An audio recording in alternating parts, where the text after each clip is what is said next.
Reed, how you doing, man? Doing great, man. Living the dream, you know.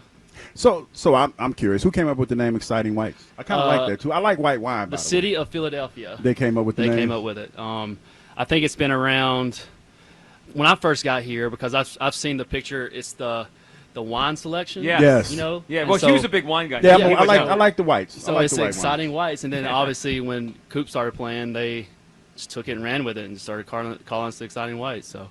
Well, it's stuck, and it's a fun one. So how was your offseason? I mean, you're a champion You now. was married You got now. married I'm married. recently, right? I'm Just married. a month ago, week. Yeah, weeks July ago? 5th. Awesome. Congratulations. One of the best decisions I've ever made.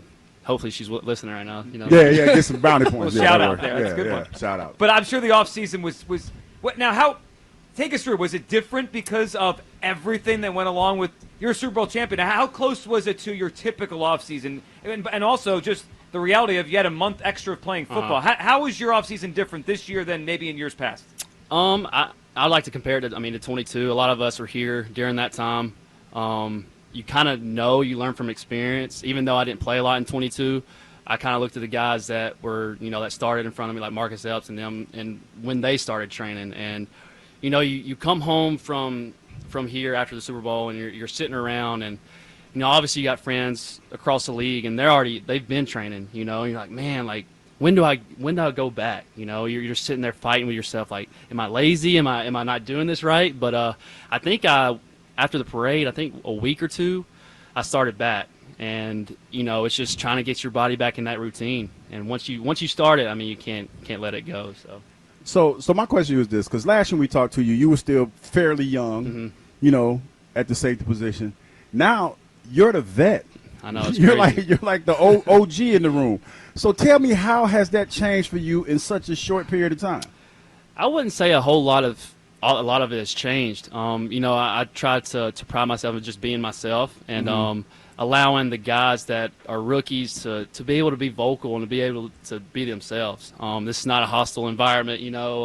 That's not what I want to create in our room, and I'm glad I'm able to kind of take control of that. And we got the coaches in the room that allow me to do that and be the voice. And it's kind of something I've been waiting for. Have a lot of guys that I played with years prior. Like BG, Fletch, guys in our room. Slay, CD, like all those guys. Just watch how they lead and how vocal they were. You learn from experience, and you watch them. And I'm taking bits and pieces from their leadership into mine. So. You mentioned Slay. When he left, or I think it was around that time he might have been leaving, but it was around that time of free agency. On his podcast, he mentioned you, like that you were the next leader in the DB room. I don't know if you heard it when it happened, or now you're hearing me say it.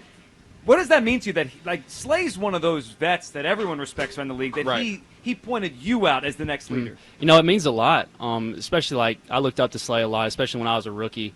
He was one of those dudes that created that environment that allowed me just to be myself. And, you have role models and guys that's been in the league for years that's like that. Because prior, in college you hear about the DB room is going to be tough. It's going to be tough on you here and there. But it was never like that, And like I said, Slay had a huge part in that. And it meant a lot to me when he said that. I know me and Slay, we're tight. And, we have talks here and there. But, I hope he's doing great right now.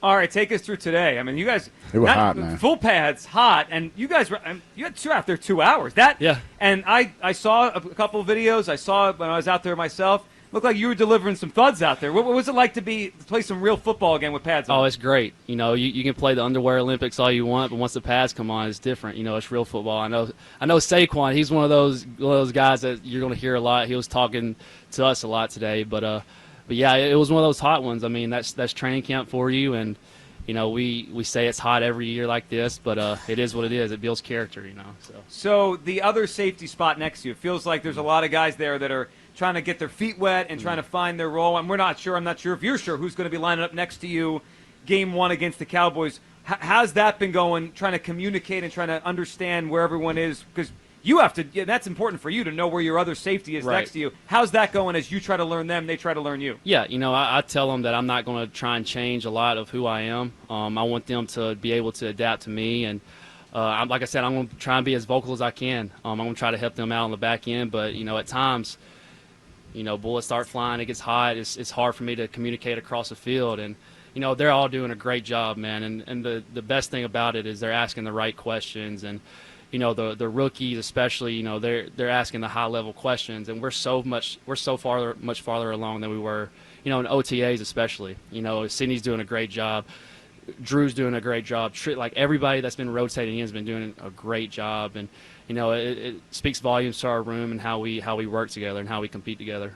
Eagle safety, Reed Blankenship with us. Reed, talk to me a little bit about the growth of Cooper DeJean and his versatility, because, man, saw him out there playing safety first couple practices.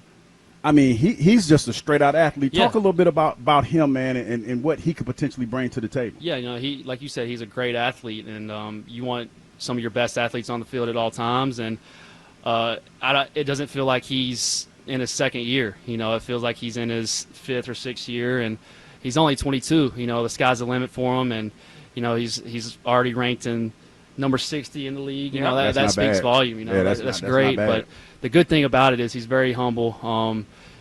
He's always he's one of those guys always asking questions, always just in tune with football, and just trying to be the best football player possible. And that's what I like about him. And we're in contact every day.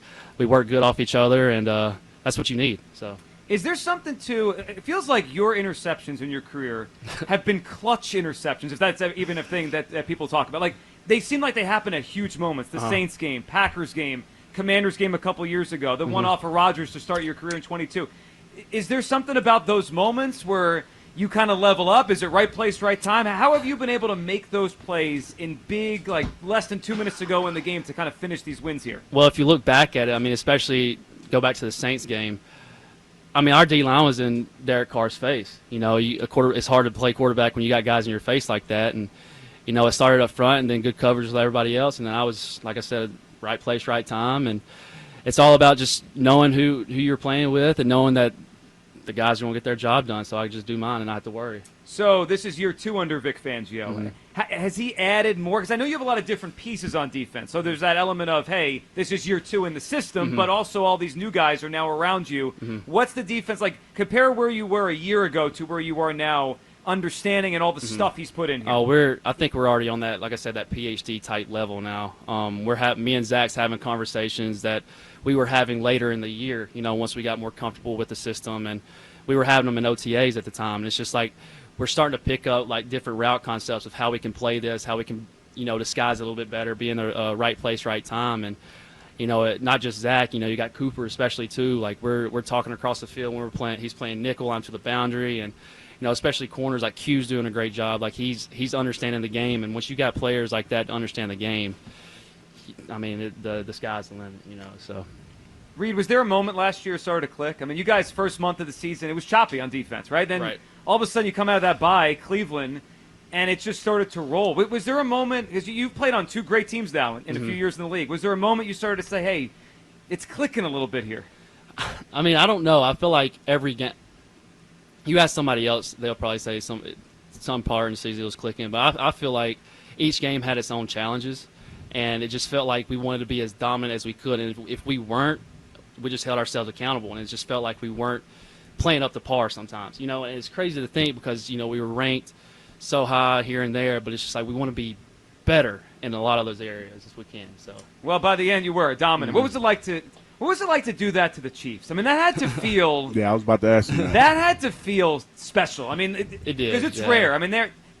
Since Mahomes became their quarterback, they lose by double digits so rarely. And to do it, what did it feel like out there when you guys felt like you were in control of that game? It felt great. Whoever we were playing, if we beat somebody like that, you're going to feel as dominant as you can. And at the end of the day, we're just having fun. One of the most crucial times, the biggest stage of your life, you're there and you're relaxed and you're having fun. You can't ask for a better experience. So all I can say is we were having fun out there, even the week we were here, practicing in the link and just had pads on. It's like, man, this is our last game, but who cares? Let's don't stop here. Let's win it all. Well, you did by dominating the Chiefs. Reed, we appreciate you hopping on. Appreciate you. Thank you. Congratulations again, and good luck this season, Reed. Appreciate y'all. There he goes, Reed Blankenship, Eagles safety.